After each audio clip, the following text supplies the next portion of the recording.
USI की तरफ से माननीय रक्षा राज्य मंत्री श्री अजय भट्ट जी एवं आप सभी अतिथिगणों का अभिवादन करती हूँ।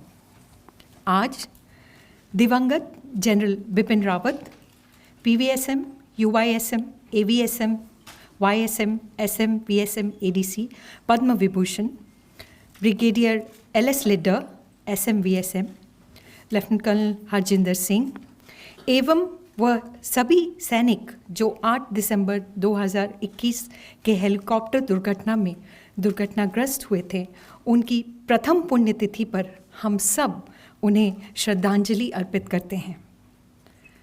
इस कार्यक्रम द्वारा हमारा प्रयास रहेगा कि हम उनकी स्मृतियों को याद करें। सर्वप्रथम मैं USI के director major general BK Sharma, AVSM, SM and bar retired से अनुरोध करती हूँ कि वह मुख्य अतिथि माननीय रक्षा राज्य मंत्री श्री अजय भट्ट जी एवं दिवंगत सैनिकों के सम्मान में कुछ शब्द कहें।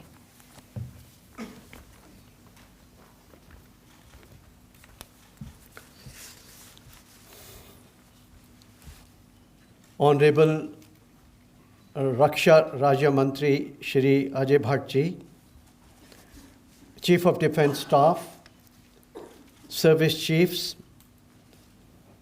we have General Rakesh Sharma here, who is holding the Chair of Excellence at the USI, Mrs. Tarini Rawat, Mrs. Geetika Lidder, Major Mrs. AP Manzis, Senior Serving and Retired Officers of the Armed Forces, ladies and gentlemen, namaskar.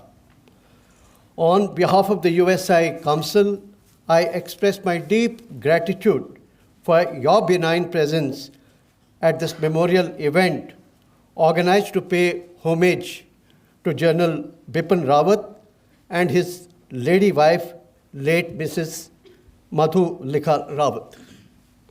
On this occasion, we also convey our deep condolences and gratitude to the family members of late Brigadier Leader, Lieutenant Colonel Harjinder Singh, Group Captain Varun Singh, Wing Commander P.S. Chauhan, Squadron Leader K. Singh, Junior Warrant Officer Das, Junior Warrant Officer Arakal, Havaldar Satpal, Naik Jitinder Kumar, Lance Naiks Teja, Gursevak, and Lance Naik Vivek Kumar.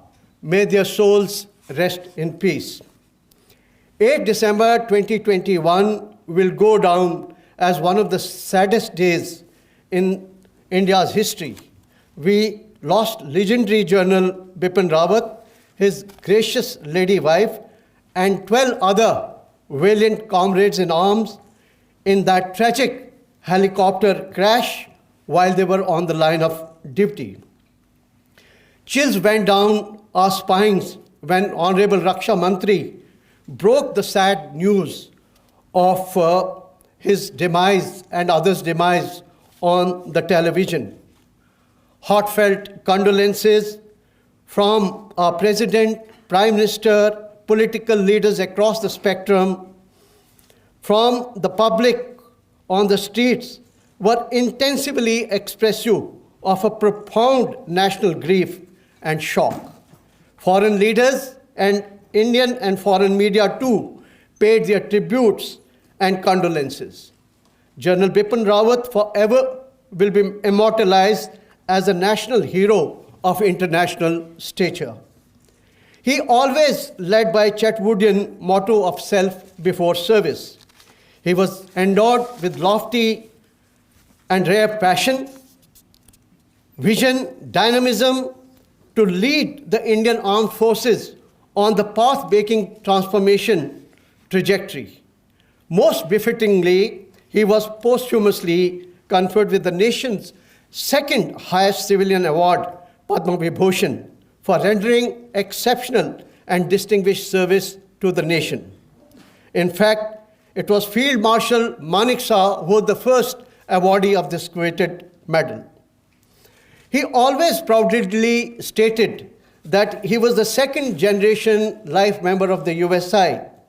His late father, Lieutenant General L.S. Rawat, became the USI member in 1951.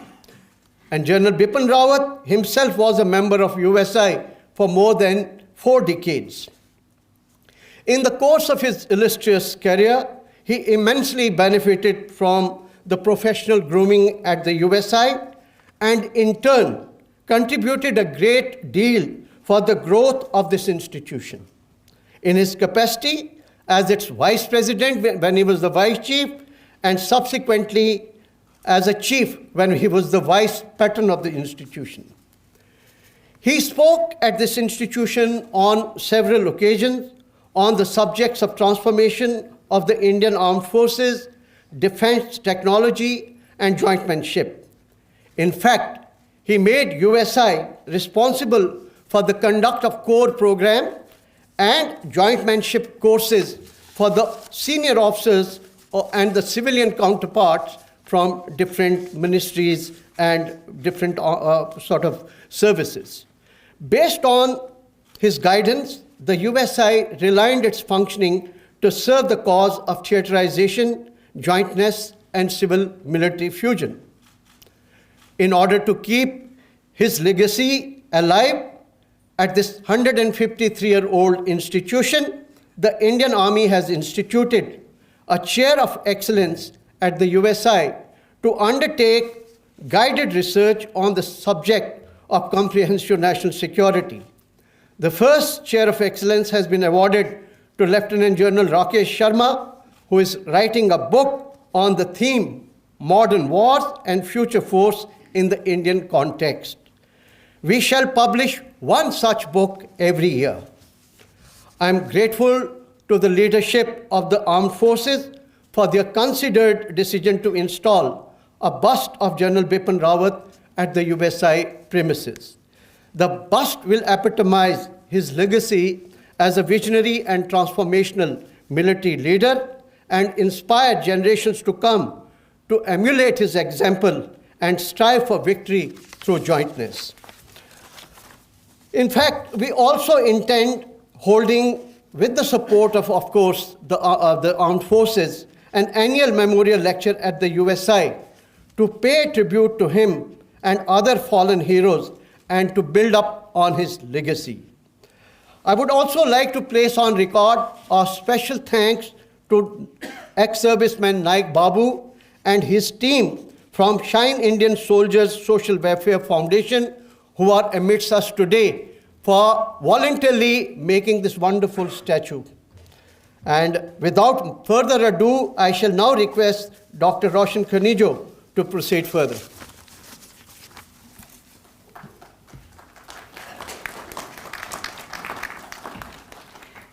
धन्यवाद general Sharma. General Bipin Rawat की सैन्य एवं राष्ट्रीय सुरक्षा क्षेत्रों में उपलब्धियां अविस्मरणीय हैं। उन्हें शब्दों में व्यक्त करना कठिन है। इसलिए आइए इस वीडियो क्लिप द्वारा हम उनके जीवन की यात्रा के कुछ स्वर्णिम पलों को याद करते हैं।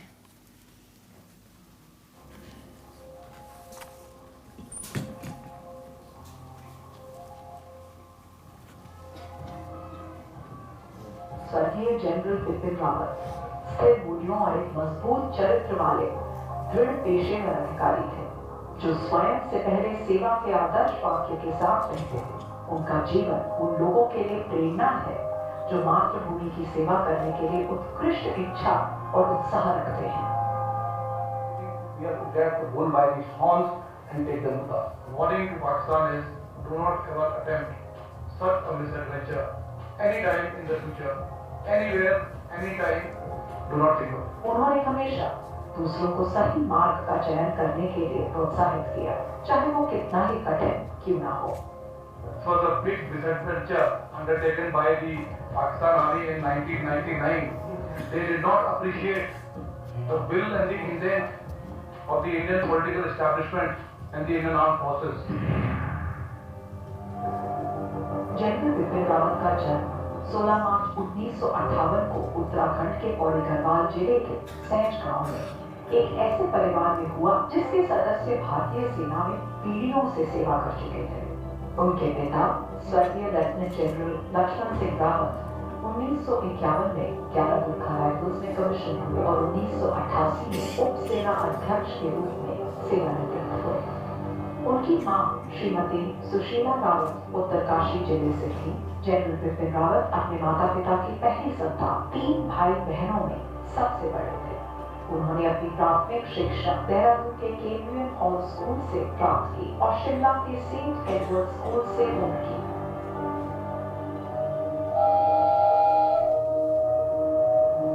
अपने पूर्वजों की तरह मातृभूमि की सेवा करने के इच्छुक उन्होंने जून 1974 में राष्ट्रीय रक्षा अकादमी खड़गवासला में कदम रखा।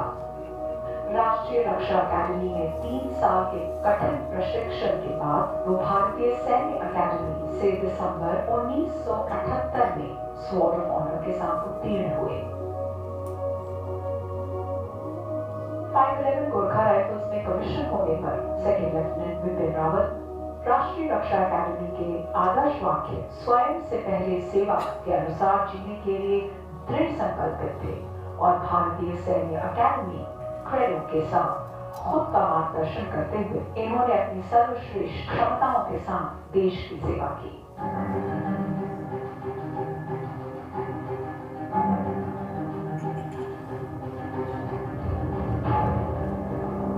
एक युवा अधिकारी के रूप में वह कड़ी मेहनत और परिश्रम, पेशेवर क्षमता, बुद्धि, दृढ़ विश्वास, स्पष्टवादिता और साहस के दुर्लभ मिश्रण थे। हमेशा अपने मन की बात स्पष्ट, निष्पेक्ष रूप से और परिणाम से बेपरवाह होकर रखते थे।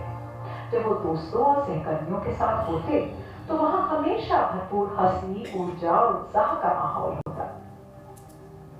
अधिकारियों और सैनिकों के बीच उनके लिए गहरा सम्मान था।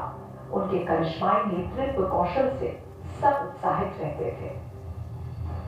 जनरल रावत अपने सैन्य कर्मियों के कल्याण के लिए परस्पर कार्य करते रहते।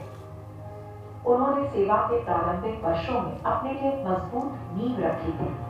भविष्य में कठिन परिस्थितियों को सफलतापूर्वक पार करने में इस नींव ने उनका साथ दिया। उन्होंने उच्च तुंगता युद्ध और प्रतिविरोधिता अभियान में व्यापक अनुभव प्राप्त किया था, जिसने उन्हें भविष्य की जीत के लिए तैयार किया। उन्होंने पूर्वी खंड के किबीथू में लाइन ऑफ एक्चुअल कंट्रोल के साथ 511 गुरखा राइफल्स की कमान संभाली। उनके कुशल नेतृत्व में यूनिट ने सभी ऑपरेशनल और एडमिनिस्ट्रेटिव प्रयासों में उत्कृष्टता के उच्च पद हासिल किए। उन्होंने एक ब्रिगेडियर के रूप में कश्मीर घाटी में 5 सेक्टर राष्ट्रीय राइफल की कमान संभाली, जिसमें एक बार उन्होंने एक कमांडिंग ऑफिसर को लंबे समय तक बिना एक भी गोली चलाए शांति व्यवस्था सुनिश्चित करने के लिए पुरस्कार से सम्मानित कराया। बाद में उन्होंने डेमोक्रेटिक रिपब्लिक ऑफ कॉन्गो में संयुक्त राष्ट्र शांति स्थापना मिशन में एक बहुराष्ट्रीय ब्रिगेड की भी कमान संभाली, जहां विद्रोहियों को उनके आने के कुछ महीनों के भीतर ही सरकार के साथ बातचीत करने के लिए मजबूर होना पड़ा। मेजर जनरल के पद पर उन्होंने बारामूला स्थित 19 इन्फेंट्री डिवीजन की कमान संभाली और क्षेत्र में उग्रवाद को उल्लेखनीय रूप से कम करने की दिशा में स्थितियां बनाई।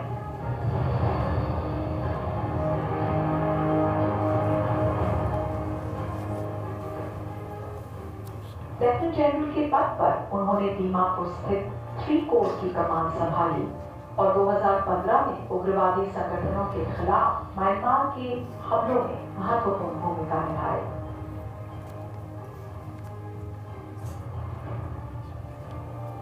इसके बाद उन्होंने आर्मी कमांडर के रूप में दक्षिणी कमान का संचालन किया। उनकी दूरदर्शिता और पेशेवर क्षमता के कारण सितंबर 2016 में उन्हें सह सेना अध्यक्ष नियुक्त किया गया। इस दौरान उन्होंने पाकिस्तान के आतंकवादी ठिकानों के खिलाफ सर्जिकल स्ट्राइक्स को अंजाम देने में महत्वपूर्ण भूमिका निभाई, जो पूरी घटना का करारा जवाब था।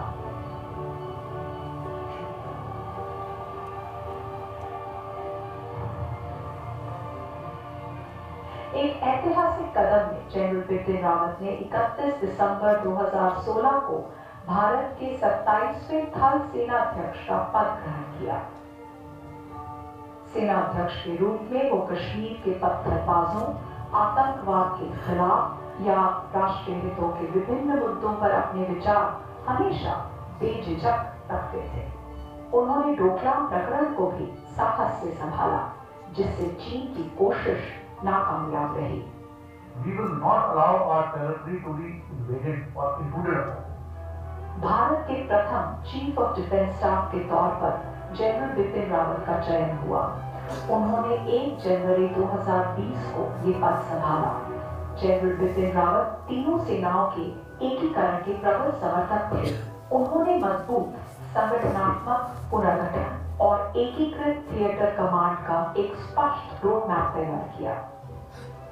उन्होंने तीनों सेनाओं की व्यावसायिकता और युद्ध की तत्परता को बढ़ाने के लिए कुछ क्रांतिकारी कदम लिए। उनका उद्देश्य आधुनिकीकरण की चुनौतियों को सृजनात्मक रूप से स्वीकारना, तीनों सेनाओं और रक्षा मंत्रालय के बीच तालमेल बनाए रखना और देश के विरोधियों के दुस्साहस को विफल करने के लिए परिचालन तत्परता को बढ़ाना।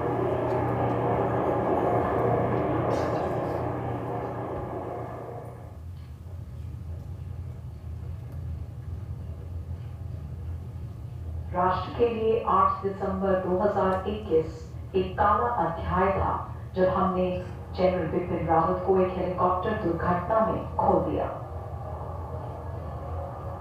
राष्ट्र की सुरक्षा में मन, कर्म और भाव से पूरा योगदान और भारतीय सशस्त्र बलों में क्रांतिकारी परिवर्तन की शुरुआत करने के लिए भारत के राष्ट्रपति ने उन्हें मरणोपरांत पद्म विभूषण से अलंकृत किया। जनरल बिपिन रावत एक करिश्माई जनरल और एक सच्चे सैनिक थे। उन्होंने 4 दशकों तक अत्यंत गर्व और समर्पण के साथ सेना की सेवा की। राष्ट्र की सेवा के प्रति उनकी प्रतिबद्धता अद्वितीय है। वो आने वाली पीढ़ियों को प्रोत्साहित करते रहेंगे। बाधाएं आती हैं आए, घिरे प्रलय की घोर घटाएं, पांव के नीचे अंगारे, सिर पर बरसें यदि ज्वालाएं, निज हाथों में हंसते हंसते आग लगाकर चलना होगा, कदम मिलाकर चलना होगा। जय हिंद।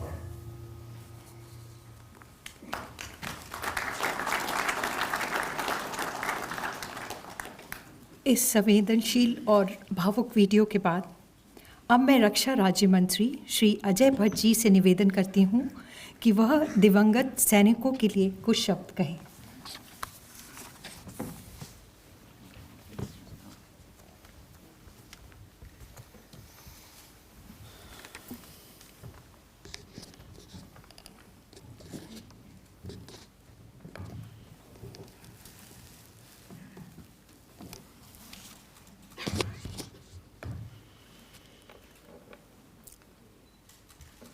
हमारे बीच में यहाँ जनरल अनिल चौहान जी CDS उपस्थित हैं और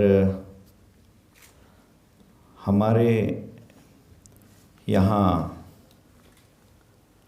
admiral Hari Kumar ji navy chief, air chief marshal VK Chaudhary ji और major general BK Sharma ji, general Manoj Pande ji और major general VK Sharma ji और भी अधिकारी जितने भी यहाँ पर बैठे हैं, और ऑडियंस में सभी अधिकारी और जो दुखी परिवार हैं उन परिवारों के सभी लोग और मेरी बहनों भाइयों, एक अजीब सा ज़िंदगी का सिलसिला है। पता नहीं कि आदमी कहाँ चले जाता है। लगता नहीं है जब वीडियो देखा कि रावत जी हमारे बीच से चले गए होंगे। मेरे उनके साथ बहुत घनिष्ठ संबंध रहे। जब मुझे इस डिपार्टमेंट में आने का मौका मिला, MOS डिफेंस बनने का, तो वो एक दिन वैसे मिलने आ गए। रोचक बातें बता रहा हूँ। तो एकदम आए, मैं चौंक गया। तो मुझे मेरे APS सुरेश हैं, उन्होंने कहा सर रावत साहब आए हैं। मैं समझा नहीं पहले रावत साहब में। उन्होंने कहा सर CDS साहब आए हैं। मैंने कहा CDS साहब आए हैं। आते आते इतना कहते कहते अंदर आ गए। न कोई आने का समय लिया न कुछ लिया। कहा सर बहुत आपको बधाई है और सारी बातें ठीक है। एक आध बातें और बताई, बैठे चाय पी। कोई प्रोटोकॉल नहीं, कोई बात नहीं, चित नहीं, अपनत्व में जो बातें होती हैं बातें हुई।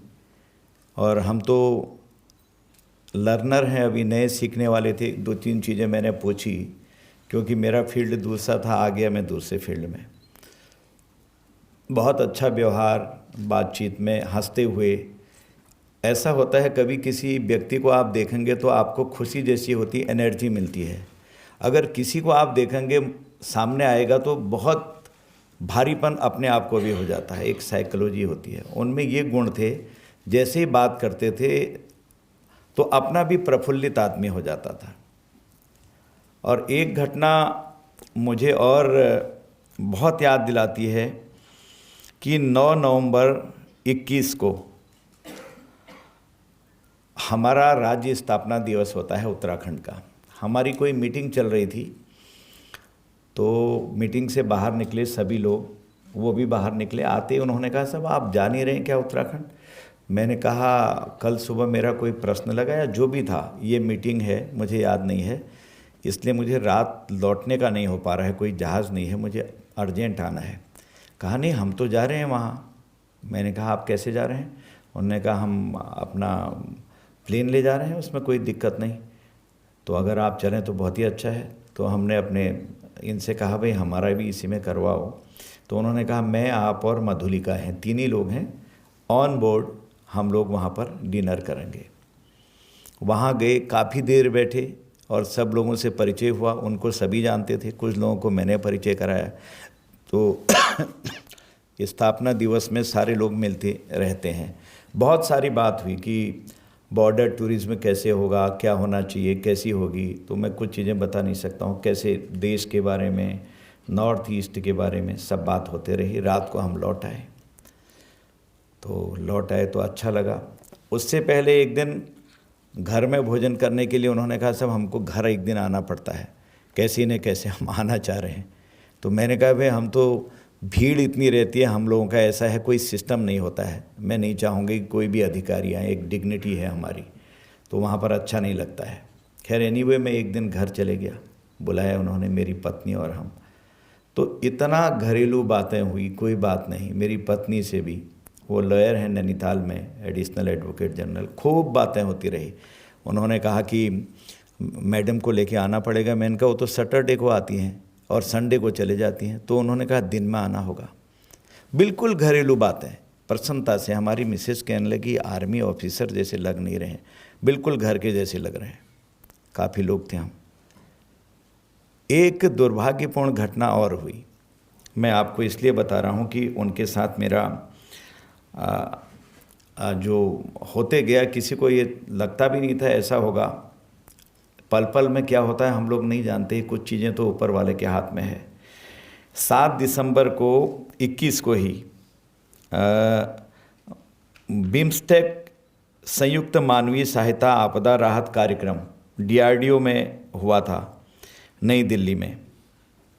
तो मुझको इसी तरह से वहाँ गेस्ट बनाया था, और वो भी थे और सारे बिम्स्टेक कंट्रीज़ के जितने भी लोग थे वो सब वहाँ आए थे, राजदूत भी थे। मैंने ऐसे ही कहा, मैंने कहा रावत जी लिखित भाषण पढ़ने में बहुत दिक्कत होती है, हम लोग आदी होते हैं स्पॉन्टेनियस बोलने के, तो मुझे काफ़ी दिक्कत होती, पॉइंट बना दीजिए आप, बस सबसे कह के खाली पॉइंट दे दें जो भी बना रहे हों, और मैं उसको अपने हाथ से बना लूँगा, चाहे हिंदी अंग्रेजी जो भी बनाए। तो उन्होंने कहा नहीं साहब, हम तो मॉनिटर करते हैं आप क्या बोल रहे हैं, कैसे बोल रहे हैं। मैं ऐसा है कल शाम या परसों कुछ बताया, मैं लौट के आ रहा हूँ और फिर मैं बैठूँगा आपके साथ, कहाँ दिक्कत आ रही है। परंतु ईश्वर को कुछ और मंजूर था। तो सुबह सुबह मैं और माननीय रक्षा मंत्री जी बैठे थे, मैं भाग भाग के गया, जैसे मैंने सुना कि सर ऐसा हो गया, उनका मैंने भी खोल रखा है, मैं अपने कमरे से गया वहाँ तो खोल रखा है। तो कहा यार बड़ा दुखद हो गया है। बहुत देर तक हम बैठे रहे और फिर जो खबर सुनी वो सब आपने भी सुनी, और उससे सारा देश स्तब्ध रह गया, हम लोग स्तब्ध रह गए। और उनके प्रति लोगों का स्नेह देखिएगा, कितना बड़ा स्नेह था। मौत तो होती है सबकी, मैं बार बार सुनाता हूँ सब जगह इस बात को, कि आदमी को एहसास रहे अपने कर्तव्य का, कि तू लाख कमा ले हीरा मोती, याद रखना कफन पर जेब नहीं होती। तो आदमी एक दिन तो जाना ही है, सबको जाना है, यही एक यूनिवर्सल ट्रूथ है। उनके प्रति देखिएगा, जब वो क्रैश हुआ हेलीकॉप्टर, जब उनको ला रहे थे, आपने देखा दक्षिण भारत में दोनों तरफ कतारें लगती हुई, दोनों तरफ कतारें, और लोगों में क्या अश्रुपूर्णित उनको श्रद्धांजलि दी, क्या उनके प्रति लोगों का जज्बा था, और लोग किस तरह से उनके नारे लगा रहे थे। वो भी एक कोई सामान्य आत्मा नहीं थी उनके अंदर। और एक कष्ट मुझे एक और हुआ, जिस दिन हम 9 नवंबर को देहरादून गए, तो उन्होंने कहा सर आप आएंगे, वो अगले उसमें IMA का देहरादून में वो होने वाला है। मैंने कहा नहीं, हम लोग नहीं आते उसमें, शायद RM साहब आते होंगे तो मुझे पता नहीं, लेकिन हम नहीं आते हैं, राष्ट्रपति जी रहते हैं, आप लोग रहते होंगे कोई। उनका हाँ मुझे तो रहना पड़ता है, और मैं उस दिन आऊँगा यहाँ, अगर आप यहाँ होंगे तो भेंट होगी। मैंने कहा देख लेंगे, परंतु मैं सच बता रहा हूँ, मेरे उस दिन आँखों में आंसू आ गए, क्योंकि उसी डेट को मैं गया, उनको लेके गया, लेकिन उनकी अस्थि लेके गया। मेरी ड्यूटी यहाँ से लगी कि अस्थि ले जाइए। मैंने स्वयं भी कहा कि वहाँ पंच प्रयागों में उनकी अस्थियाँ डाली गई। कभी कभी मनुष्य क्या सोचता है क्या हो जाता है, ऊपर वाले की रचना कुछ अलग है। लेकिन जिस तरह से देश के प्रति आप लोगों का डेडिकेशन रहता है, बिल्कुल समर्पित भाव से, सब भूल जाते हैं हम, अपना घर बार, बाल बच्चे, माता पिता, सिर्फ राष्ट्र के प्रति समर्पित रहते हैं उतने समय। तो उनका वही उनमें जज्बा, वही उनमें पैशन, सारी चीज़ें उनमें थी, एक से एक। आपने चाहे गलवान है या फिर अन्य जगहों पर, जहाँ जहाँ भी आप शर्मा साहब बोल रहे थे, जहाँ जहाँ रहे, तो उनकी हिस्ट्री को देखा जाए तो कूट कूट के जो आप सब में राष्ट्र प्रेम भरा होता है, त्याग और समर्पण भरा होता है, उसकी पराकाष्ठा थी, क्लाइमैक्स था उन पे। मैंने देखा उनको। और श्रीमती रावत बहुत विनम्र, स्वभाव से बहुत विनम्र, और बहुत अच्छा। हम लोगों को संकोच होता है थोड़ा सा बात करने में, उसमें तो बार बार आप ये लीजिए, आप ये करिए, घर की तरह से अपना बिल्कुल। और वो एक राजघराने की थी, मुझे बताया उस दिन रावत जी ने। उनके पिताजी या तो MLA या फिर कोई वो थे मध्य प्रदेश से, अच्छे उस पर थे, MP या उसमें। उनके प्रति हम सब लोगों की सच्ची श्रद्धांजलि ये है कि जिस मार्ग पर हम चल रहे हैं, उस मार्ग पर तीव्र गति से चलें। परिणाम तो ऊपर वाले के हाथ में है। स्थितियाँ काफ़ी आज देश के अनुकूल हैं। रावत जी ने बहुत सारे काम किए, उनका परिणाम कब आएगा, देर भी हो सकती है, जो थिएटर कमांड के बारे में आपने अभी बोला, मैं रिपीट कोई बात नहीं करना चाहूँगा। ये सारी चीज़ें उनके कई कॉन्सेप्ट थे और किस तरह से हम अपना बॉर्डर टूरिज़्म को डेवलप करेंगे। मैंने उनको बताया कि एक मुनि जी हैं, चिदानंद मुनि, परमार्थ निकेतन, अगर किसी ने आपने सुना होगा, तो चाइना ने उनको अपने वहाँ अपने रेस्ट हाउस बनाने के लिए कहा।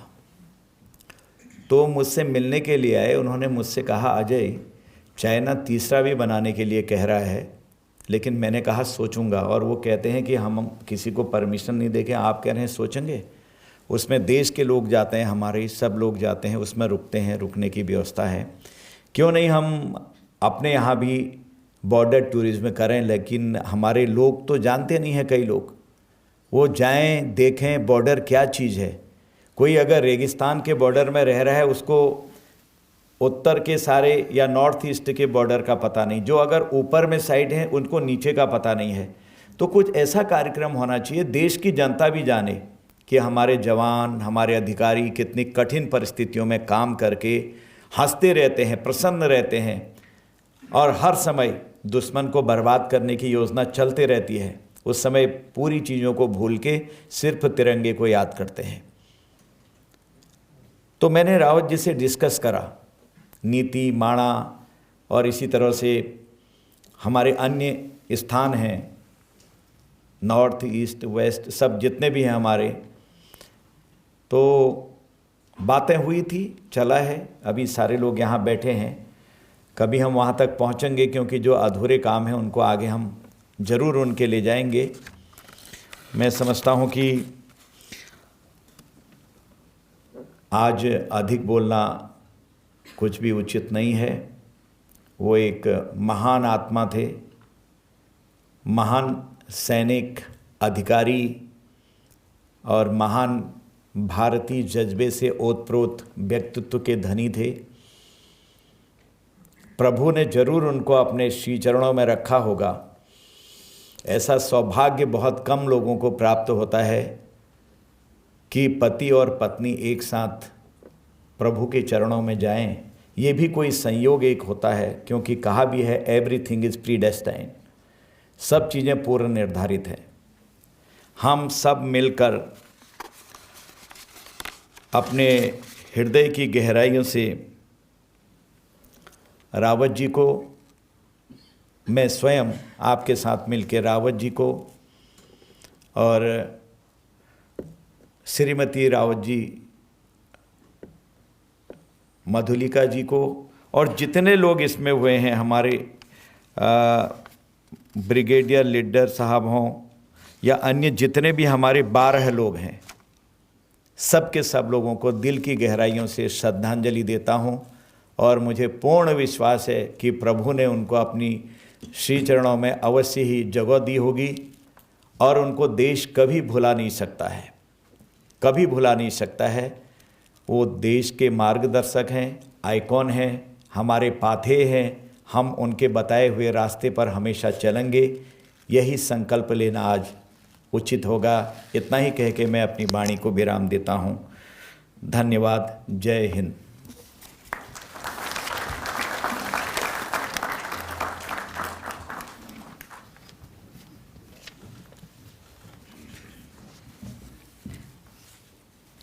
अपने विचारों को हम सब के साथ साझा करने के लिए मैं माननीय श्री अजय भट्ट जी को बहुत बहुत धन्यवाद देती हूँ। जैसा कि हमारे डायरेक्टर ने बताया कि थल सेना अध्यक्ष ने यूएसआई में general Bipin Rawat chair of excellence की स्थापना की थी। ये बड़े सौभाग्य की बात है कि सर्वप्रथम यह chair of excellence lieutenant general Rakesh Sharma, PVSM, UYSM, AVSM, VSM retired को दी गई है। लेफ्टिनेंट जनरल शर्मा भी जनरल रावत की तरह 511 GR बटालियन से हैं और वह जनरल रावत के अधीन कमान अधिकारी भी रह चुके हैं। मैं उनसे निवेदन करती हूँ कि वह न केवल चेयर ऑफ एक्सीलेंस के बारे में अपितु जनरल रावत के साथ उनके अनुभवों को भी हमारे साथ साझा करें।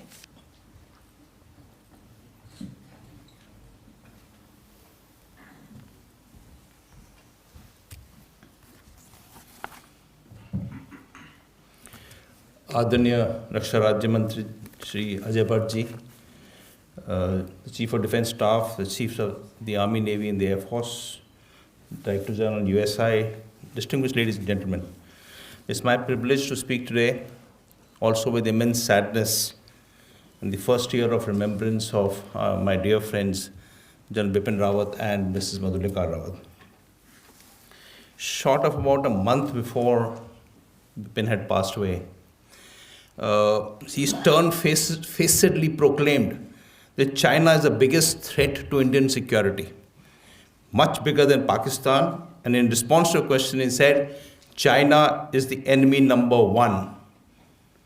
In an era where we have been soft-pedaling China for a very long time, this was one of the most stoic statements made by anybody at that helm of affairs for quite some time. He clearly stood out. He always called spade a spade.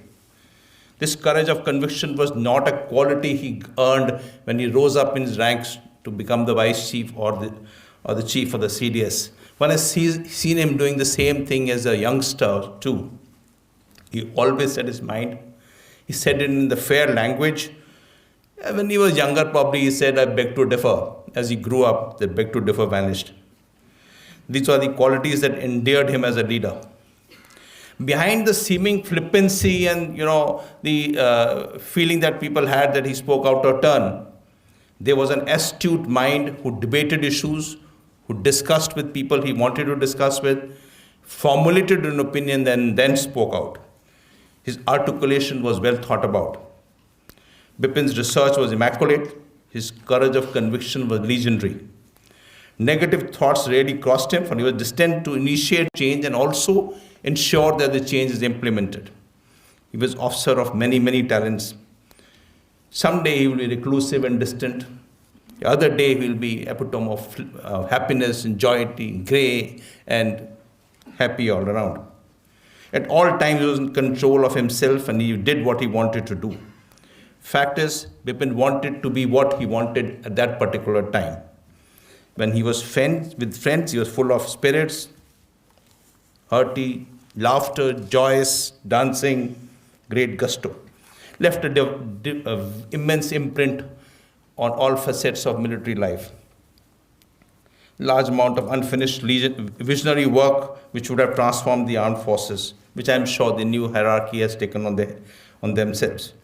Unmindful of the great resistance, he had absolutely clear vision of what he wanted and how he wanted to propel the armed forces to implementing it.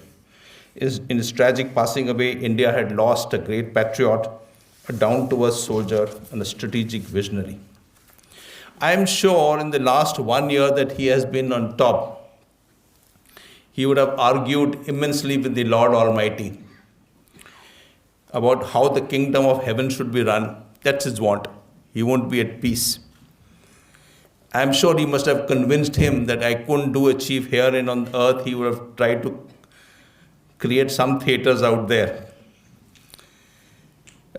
He would be mindful of the fact, he would not be mindful of the fact that there minor, small level devtas or somebody who want to oppose his creating of theaters up there in the kingdom of heaven. He would have pushed them aside. And I know Madhulika so well. I was ADC with General Lakshman Rawat, Bipin's father, that she would have commanded the Apsaras by now with her cheerfulness as he was wont. We miss you both. For me personally, it is a great, immense loss.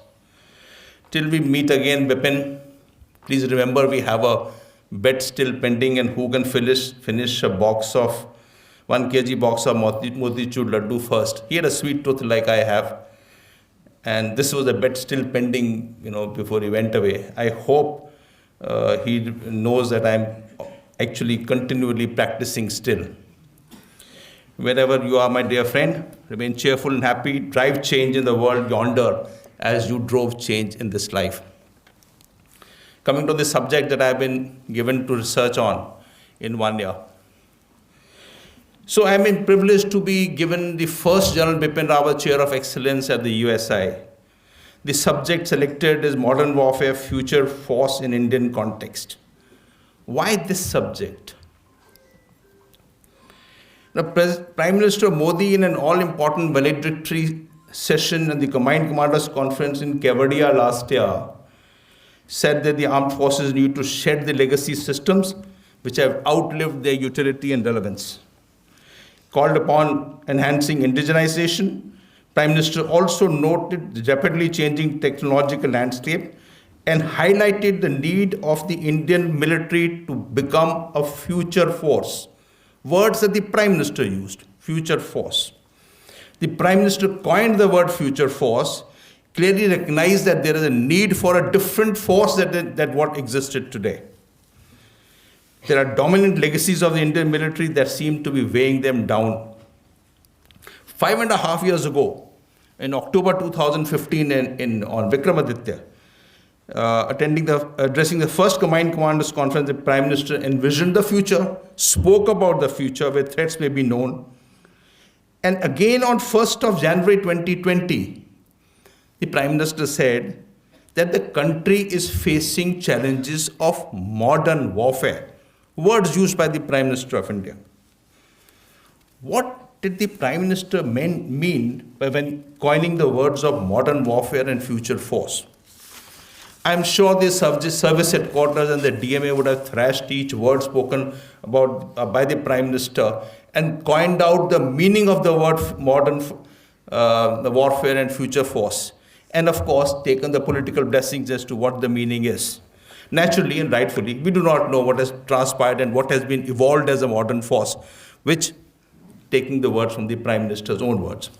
Couple of months before the accident that took place, the tragic accident of Bipin, we sat together and we debated these issues of the statements of the Prime Minister from October 2015 till Kevadia as to what Prime Minister had mentioned about the armed forces and what did each one of these things meant.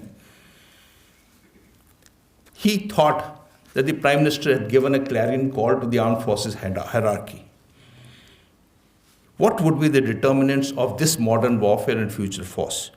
What would be the ingredients and capabilities? This concept mandates a holistic visualization of the future. This would mean studying how the strategic geography is changing. The entire borders are changing in a tremendous manner as we perceive today. What will be the geostrategic context? Will the threats remain as threats? The current threats will remain the future threats also. We need to examine the direction toward future force, future war, future doctrines. Now it's fashionable and it's cool. I mean, I'm taking the kids' language. It's cool to talk about modern warfare and those on the horizon to talk about information warfare, space, cyber, AI, quantum, robotics, disruptive technologies. If you don't speak this, then you're left behind in the world. You do not know what's happening in the world. This is common. Also about non-contact warfare, non-kinetic warfare, grey zone warfare, multi-domain warfare, hybridism, all this you have to speak, otherwise you are left behind in the modern day world. Is this what modern warfare is, what Prime Minister spoke about? We also tend to take lessons from our current warfares, individually for our services, individually for our arms, what suit us.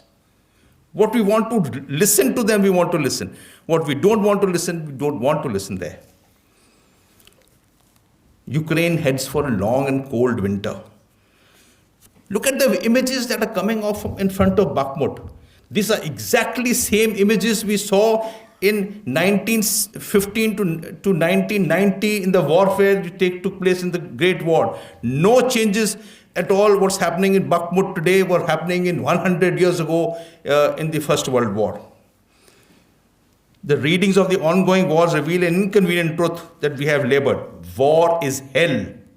It's messy, but it's a human endeavor, not only a technological endeavor.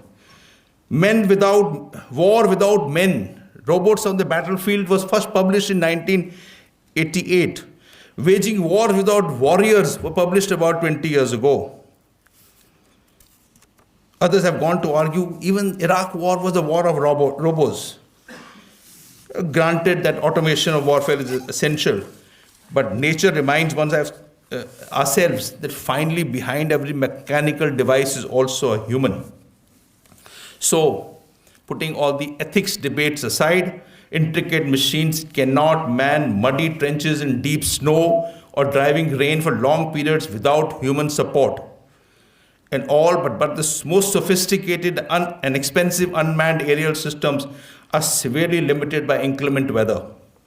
A recent study which came out by RUSI, based on data of the Ukrainian general staff, said 90% of the drones destroyed in Ukraine this year were lost, implying that it is the unmanned systems which can be expendable are the best avenues for future warfare. History is not linear. History of warfare is not linear. So we have to get down to some inconsistencies about ground warfare. All is not lost in the innovation process, and we may be, if we leave the past behind, there may be a capability deficit. Soldier still bears the miscalculations of territorial integrity. The ongoing war may teach us many lessons and many conclusions, but there is the importance of reducing digital signatures, which is also as important. I hopefully, and I'll end here, will try answer to what will be victory for us against both our industries. What will be victory for our adversary against us? How will our adversary like to define victory against us? How would we like to define victory against our adversaries? It's also necessary to say what kind of warfare will our political hierarchy allow us to undertake. For each war, finally, the political hierarchy decides whether you can use A, B, C, D or not. That is warfare. It's not what we prepare for. And what is the intersection now coming across between conventional warfare, between urban warfare, between irregular warfare, and of course, nuclear signaling. So I wish to research this with all sincerity. Since his chair is decorated with the name of my dearest friend, General Bipin Rawat, I will do my bit. Though I might like to forewarn the chief, who I know for a long time, and the DG USI, the 9 months it given me is too short a period. Thank you very much for this kind opportunity for speaking today. I am honored to speak today of the memory of my dearest friends, Bipin and Madhu. I remember getting the barat of Bipin when we came down from Batinda, where General Lakshman Rawat was commanding his corps. And we stayed in a hotel called Kanishka, and where we danced whole night. And when Madhu got married, and we brought them together and stopped in Hisar, had a meal there. Of course, Tarani was not born, just to remind Tarani. Okay. And the fun times that we had, and when Bipin's sister got married, Kiran, I mean, we have gone through so much together that for not a day that I can think, I don't dream and think about Bipin and Madhu, my best friend. Thank you very much, ladies and gentlemen, for a patient hearing.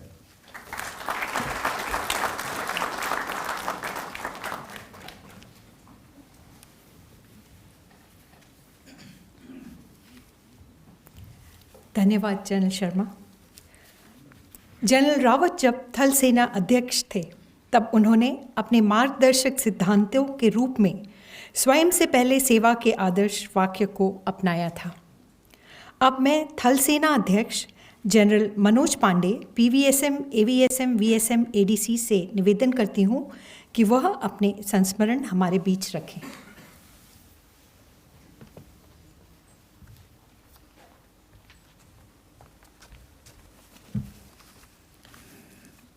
Ladies and gentlemen, it's a singular honor and privilege for me to be paying tribute to General Rawat, from whom I had personally as well as professionally benefited immensely.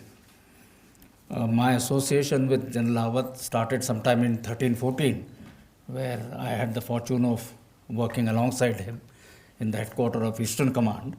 And thereafter, when he became the Vice Chief and the Chief and the CDS, this association grew.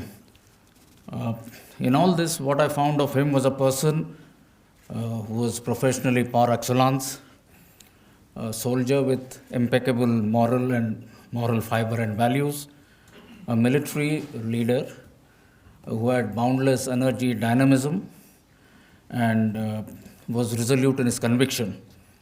And above all, I found him to be an outstanding human being with great compassion. I'll share a few anecdotes, or not anecdotes really, but my having worked with him as to what I imbibed or I felt about him. As far as his professionalism went, I think he was able to see the big picture very clearly, yet he had a very sound understanding of matters tactical or matters related to every soldier, or for that matter, related to the ground. I think his exposure in various appointments across varied terrains, be it the human resource aspect management or the operational logistics or operations, I think all that gave him a very sound understanding of how all the arms and services operated. And I'm referring to my time, which was much before he had actually become the chief. I found him to be extremely strong on conviction, who had a very solid and a strong personality. And like I think General Rakesh mentioned, while his decisions, some of it appeared to even us sometimes that they were impulsive, but I always thought they were very deliberately thought through and had a lot of experience which went behind before he decided to do something or take a decision. He also accepted contrarian views, albeit not in an open kind of a thing, but certainly he would encourage people to speak up their mind, and on a number of occasions, even if he were not to accept it upfront, later on he would call you and tell you that, look, what you said was correct, and I think we need to do the way some of you felt must be done. Above all, in terms of his personal thing and professional issues, I found him to be an extremely no-frills person, totally functional in his approach, the way he wanted to get things done, and entirely focusing on making things happen or getting things done. Another aspect I thought I must mention here is his clarity of thought that he possessed, and that was when he related to putting it on paper, or if it was in his speech, or even when he wanted, or it was in action. Extremely fearless, extremely strong on conviction. I never found him, shying away, or in fact, he would put all his thoughts, all his decisions on paper, on file in a very lucid, in a very convincing manner, and in a very reasoned manner.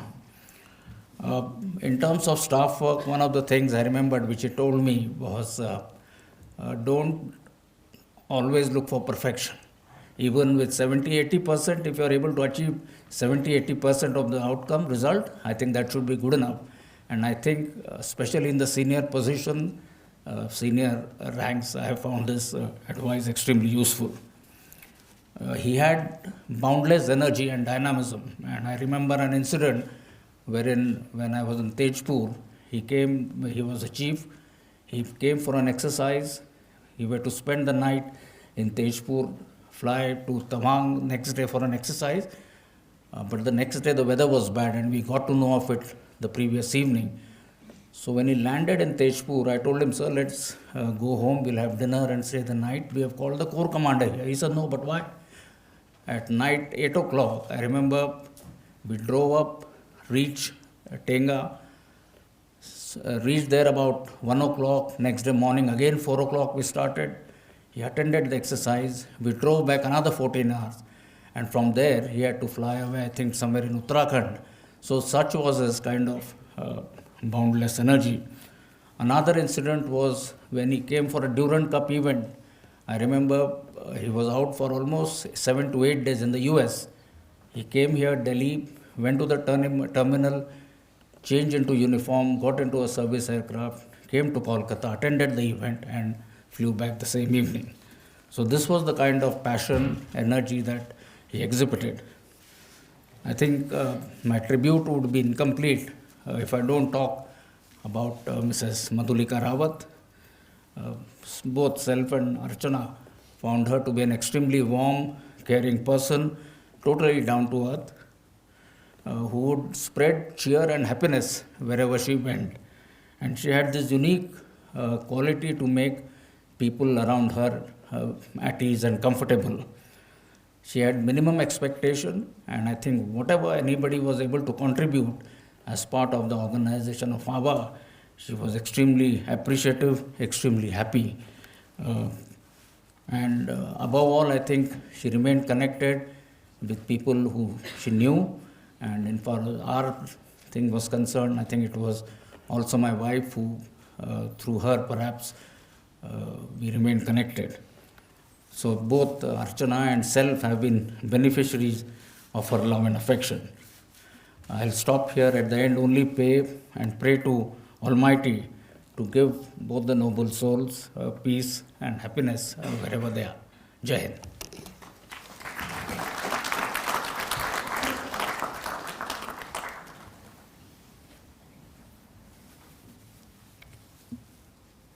धन्यवाद general Pandey.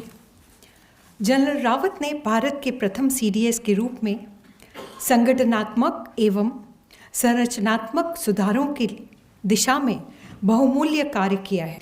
हमारे नौसेना अध्यक्ष admiral Hari Kumar, PVSM, AVSM, VSM, ADC भी general Rawat के नेतृत्व में six रह चुके हैं। मैं उनसे भी निवेदन करती हूं कि वह अपने अनुभव एवं संस्मरण हमारे साथ साझा करें।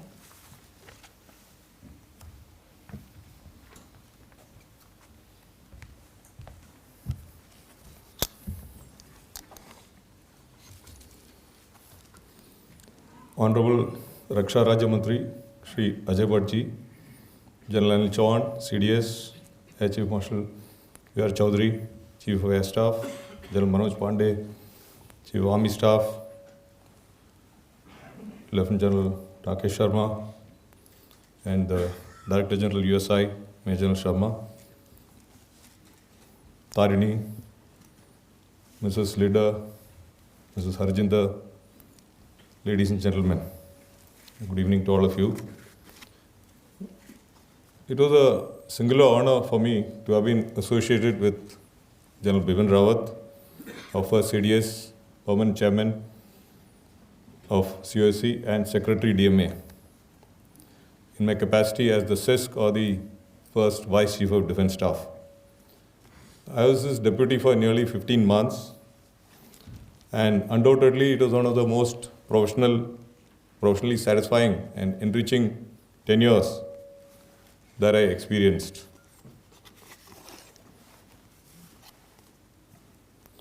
We actually first met in 2013 when I had taken the Naval War College on a tour to the Kashmir, and subsequently he came as the GOC of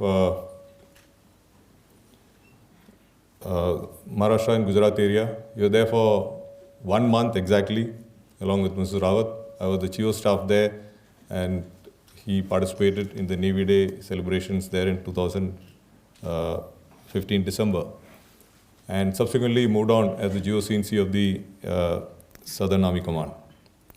I was fortunate to have interacted with him there at that time, and subsequently at various COC meetings when I was serving as the Controller of Personal Services, Chief of Personnel, as well as the CISC. And it was finally when working as the CISC that I had interacted very closely with him, and I would use the term that we were shipmates in a real sense. And we were involved in the setting up of the office of the CDS, the DMA, and all the other associated activities and events of the time. And being the first CDS of India was definitely a tall task, especially when you had to work against the undercurrents those days in the MOD. It was difficult to find a place, find an office, create the DMA, and so on. And also, it was a time when all the three services were working in silos. And the armed forces definitely needed a visionary leader like him, who would not only take tough but unpopular decisions, and also ensure that these benefited the whole country. And towards this, General Rawat was an ideal choice, and I would recall umpteen hours, very, very long working hours. In fact, I used to be the last person to leave to see him off from his office as late as probably 2100, 2200 hours on many days. We used to be closeted in discussions on various challenging issues towards enhancing jointness and integration in the armed forces. And every day of interaction was a great learning value for me. He had the intimate trust of the highest political leadership. And I would say he personified the words of Benjamin Franklin, where he says that one man of good abilities may work great changes and accomplish great affairs among mankind if he first forms a good plan and cutting off all amusements or other employments that would divert his attention, make the execution of that same plan his sole study and business. So he really exemplified that in every respect.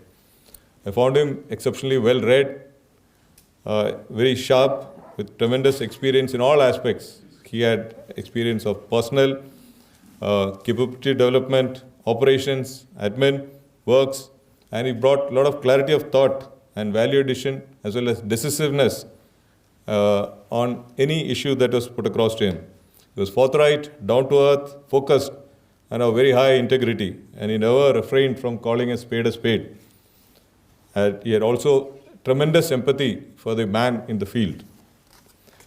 And his ability to push the agenda with very rational arguments and courage of conviction will continue to inspire our military officers in the years to come as well. And to my mind, his endeavors as a CDS has set in motion efforts for enhanced synergy between the services and have provided opportunity to create an integrated organization which is required to win the future wars. His vision for the joint forces, I would just like to read out, was to develop and maintain contemporary defense forces with war-winning operational capabilities generated through indigenization, integration, innovation, and infusion of cutting-edge technology for joint application of combat power to defend our national interests. This is what he pushed constantly, and he used to talk of the 3 T's, that is, together, transform, and then theatrize. And he never hesitated to take up the challenges head-on, and was a great proponent of Atmanirbharta. Allow me to take a few more minutes to explain some of the things that he have done, because I have seen that hardly anybody knows him. In his tenure as the CDS and what he has achieved during that time, than the CESC of the time, which was the job which I did with him. He was involved in integrated capability development plan, or the ICATS process, the positive indigenization lists that have come out, and he had pushed for the Defense Indigenization Committee under the Secretary DMA to oversee implementation of these lists, and developed various kinds of simulators indigenously, the indigenization roadmap, along with timelines, milestones, and very quantifiable indicators. He gave much support to the innovation effort through the startups in search of national talent, in IITs, engineering colleges, and for emerging technologies. He took great interest in reforming the acquisition process, and at the same time incentivizing the indigenization procedure in the procurement. The private sector got a lot of thrust with this focus on MRO, aero engines, marine engines, and a sort of productivity-linked incentive also being pushed. He gave a lot of priority to R&D as well as to support for the private industries. The private sector, therefore, got a boost towards greater participation and were willing to develop a strong ecosystem for the armed forces. He also pursued the government agenda for ease of doing business. He was working on delegating administrative powers to the departments and service headquarters so that there is greater flexibility with the service headquarters and reduced bureaucracy at the top. He had pursued the review of all old policies, developed dual-use infrastructure for strategic purposes. Much impetus was given to the government e-marketplace and also avoidance of wasteful expenditure. His vision to change status quoism in the armed forces was very well reflected in his efforts to modernize with a whole of services effort and thrust on indigenization.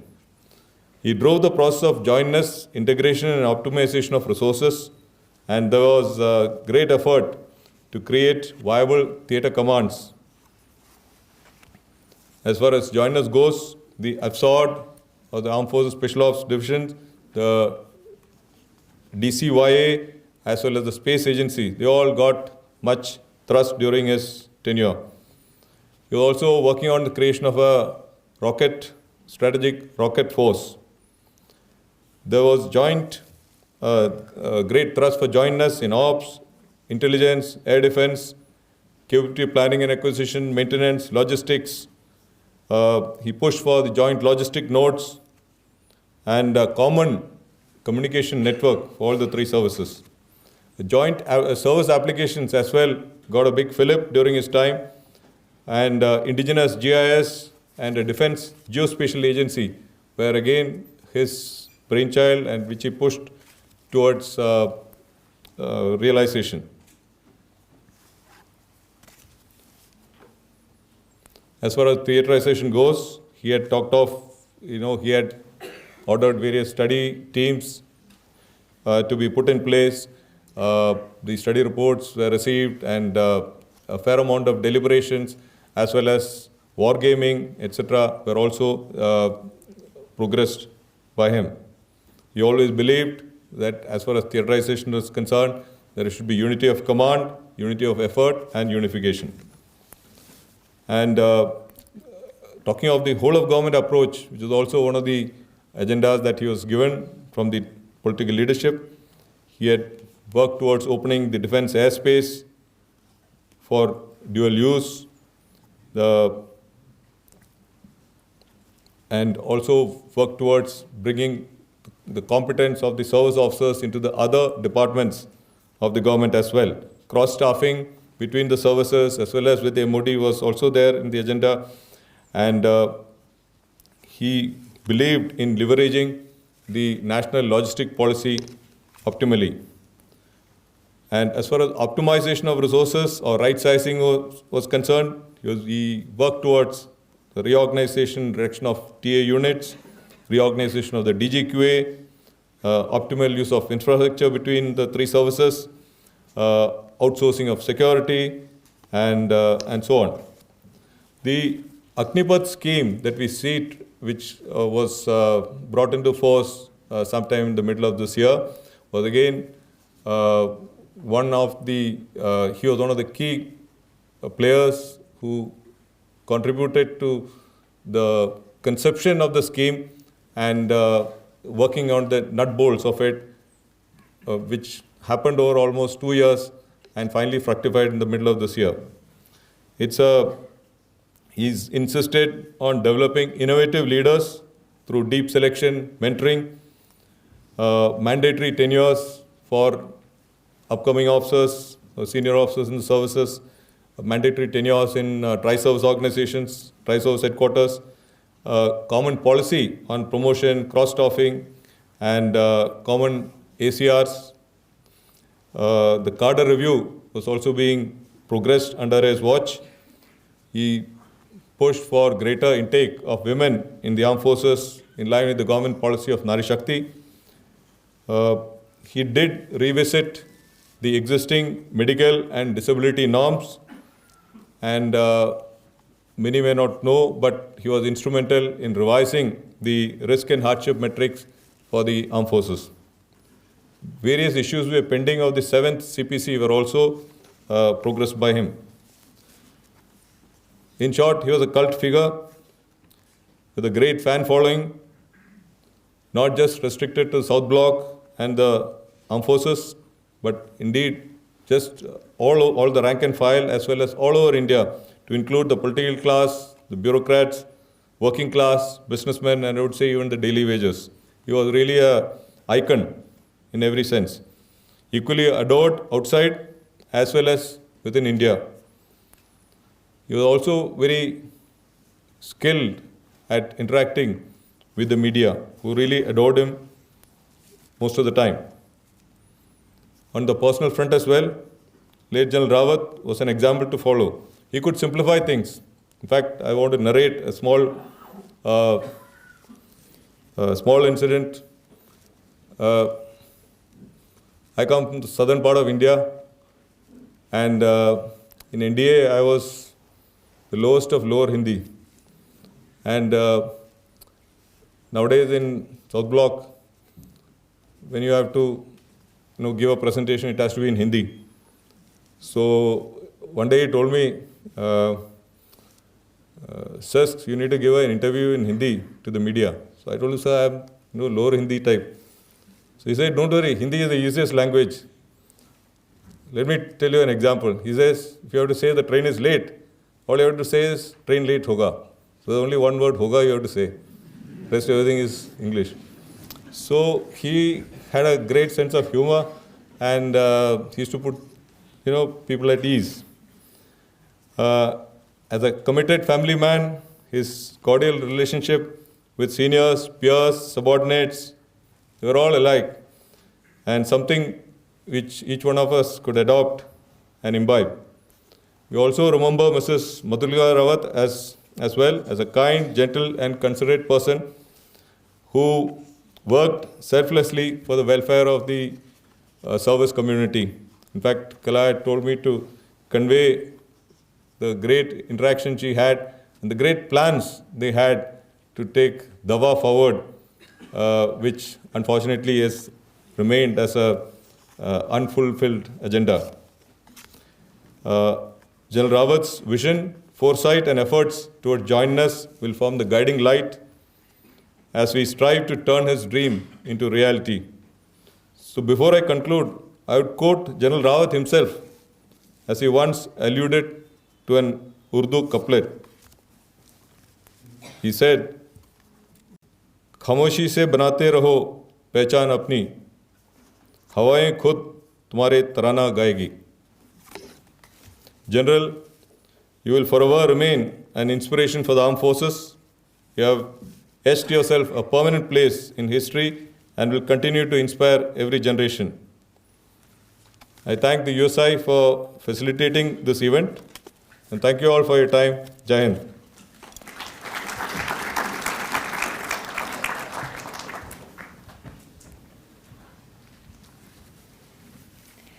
धन्यवाद admiral Hari Kumar. Bharat को आत्मनिर्भर बनाने के प्रयास एवं civil military fusion की दिशा में general Rawat के योगदान सराहनीय है। मैं वायुसेना अध्यक्ष air chief marshal V R. Chaudhari, PVSM, AVSM, VM, ADC से निवेदन करती हूँ कि वह अपने विचार व्यक्त करें।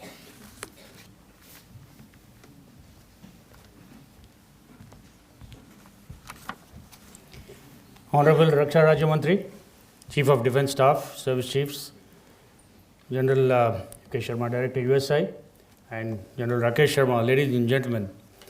One is always to want of words when asked to speak about a person of the stature of late General Bipin Rawat.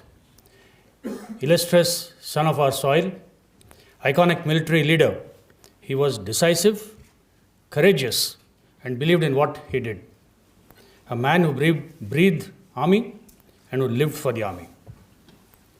General Rawat was truly a soldier's general who cared for his team and backed them to the hilt in all situations.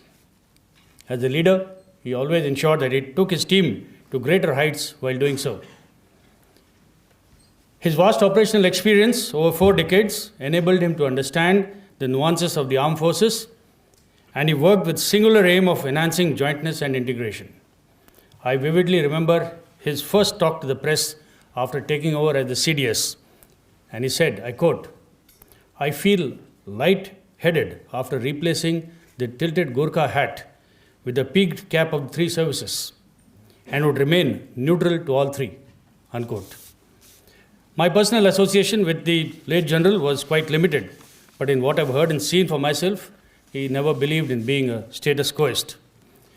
He would often go on the offensive in his trademark blunt manner, but he was also a great listener when somebody spoke with conviction and knowledge.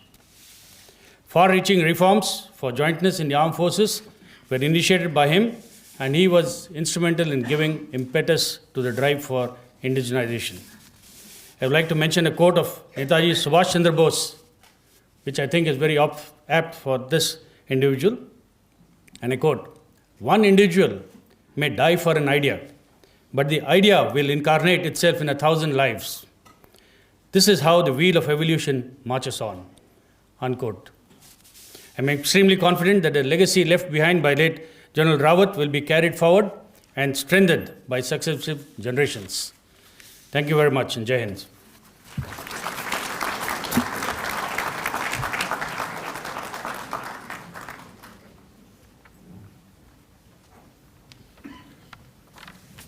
Thank you air chief marshal Chaudhari. CDS के रूप में general Rawat ने सशस्त्र बलों के आधुनिकीकरण में एक प्रमुख भूमिका निभाई। मैं अब CDS general Anil Chauhan, PVSM, UYSM, AVSM, SM VSM से निवेदन करती हूँ कि वह जनरल रावत और दिवंगत सैनिकों के बारे में अपने विचार व्यक्त करें।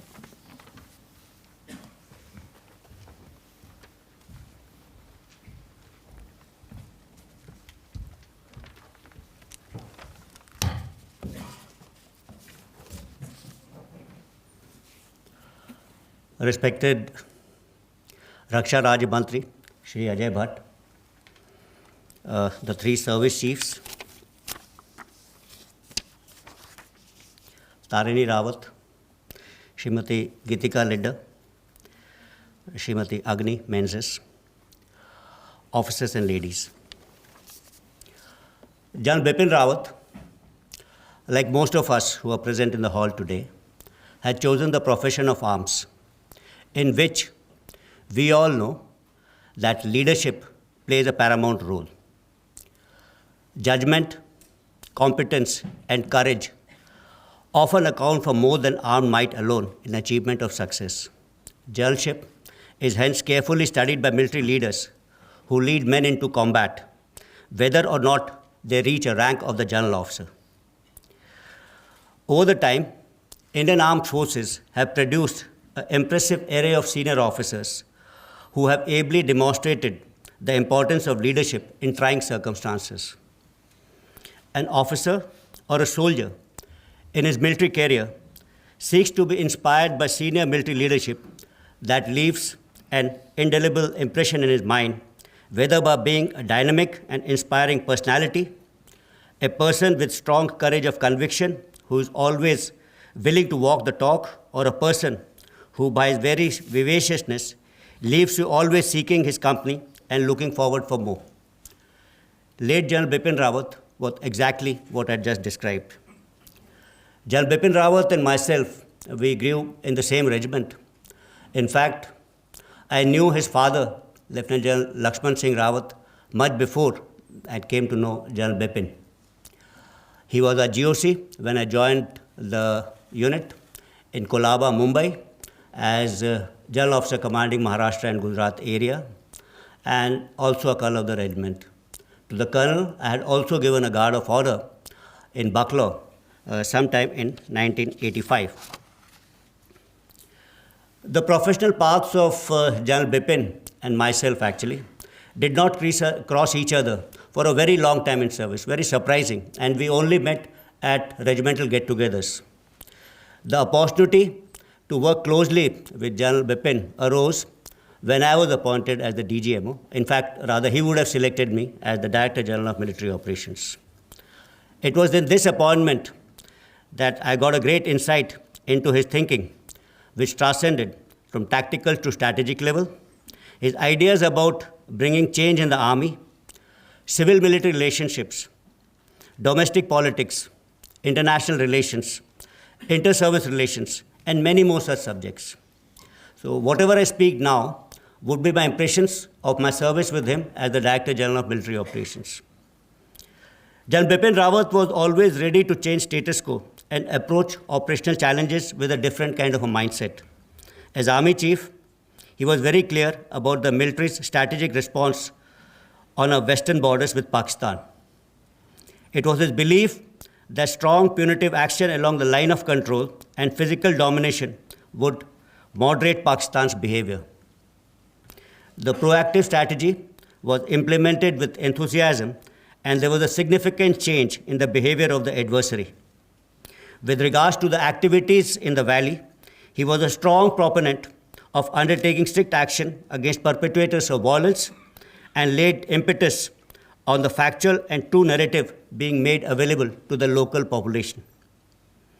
As a Corps Commander, General Bipin Rawat was the architect of the first surgical strikes undertaken by India in a foreign country. And subsequently, as a chief, he conceptualized actually operations with the same country where these surgical strikes had taken place, Operation Sunrise, which resulted in a large extent to bringing out the insurgency levels in our northeast. He also had a very good understanding of the operation challenges we face in eastern Ladakh, the middle sector, Sikkim or Arunachal Pradesh. Of a northern boundary, I could dare say that he not only knew the geography, but also the history of each and every dispute of this particular area. He advocated actually building up strong capabilities before any deliberate military action against the northern adversary. We all know, owing to his all-round experience, he was not only appointed the Army Chief, but also the first Chief of Defence Staff. This was indeed a virtuous recognition, as he had met all the challenging and diverse requirements in his career with aplomb, foresight, and due diligence. He firmly believed that in order to ensure seamless and unbreachable security of the nation, the tri-services, that is the Army, Navy, and Air Force, needed to work in absolute coherence and in an integrated manner. He left behind an indelible mark, a formidable legacy, as well as a long list of unfinished visionary tasks that need to be brought to the desired levels of closure. Despite several hurdles and challenges, General Bipin Rawat had a clear vision and unflinching understanding as to how this would bring about transformational reforms to further modernize and bolster the capabilities of the armed forces. In spite of his multifarious responsibilities, General Bipin Rawat never neglected the regiment, to which he credited his professional growth. On being nominated as the CDS, he thought that he will not be able to do justice to his appointment as Colonel of the regiment, so he handed over that Colonel of the regimentship to me. We all had assembled in November 2018 to Lucknow to celebrate the Golden Jubilee celebrations of our center, and that's where he handed over the Colonel of the regimentship of the 11 Gurkha Rifles to me. It was also an occasion, we must also know that General Bipin Rawat was also an honorary general of the Nepalese army. One of the biggest achievements of Bipin Rawat is to bring change actually. He challenged old perceptions, established ideas and archaic practices. The change he attempted was not for only making the armed forces ready for operational challenges, but also making them relevant to the larger goals of nation building. General Bipin Rawat dedicated his entire life of the service to the armed forces and the entire nation. Because of his untimely demise, India lost a great patriot, a brave general, and a visionary military strategist who left behind an enormous void. It will be our earnest endeavor to pursue his visionary dreams of transforming our armed forces and contributing further to nation building. Thank you for your patient hearing. Jai Hind.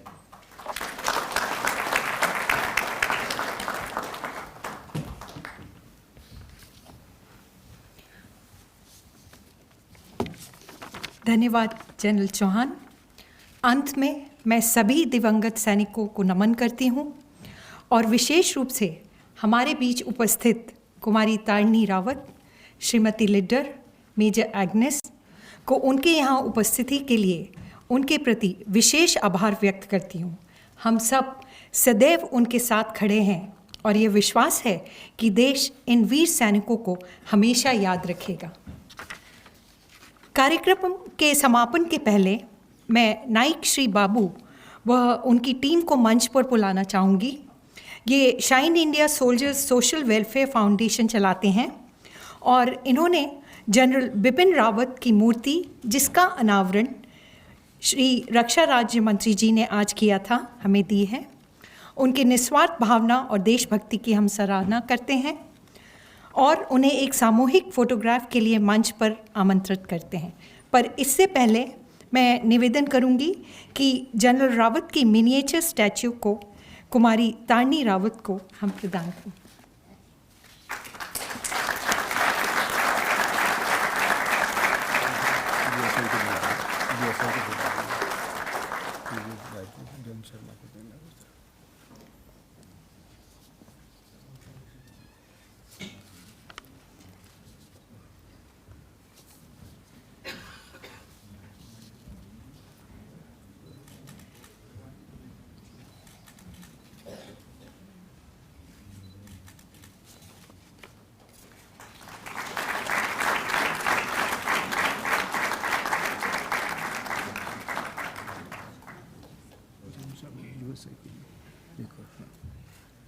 एक और लघु miniature statue USI के लिए director general Sharma को प्रदान करते हैं।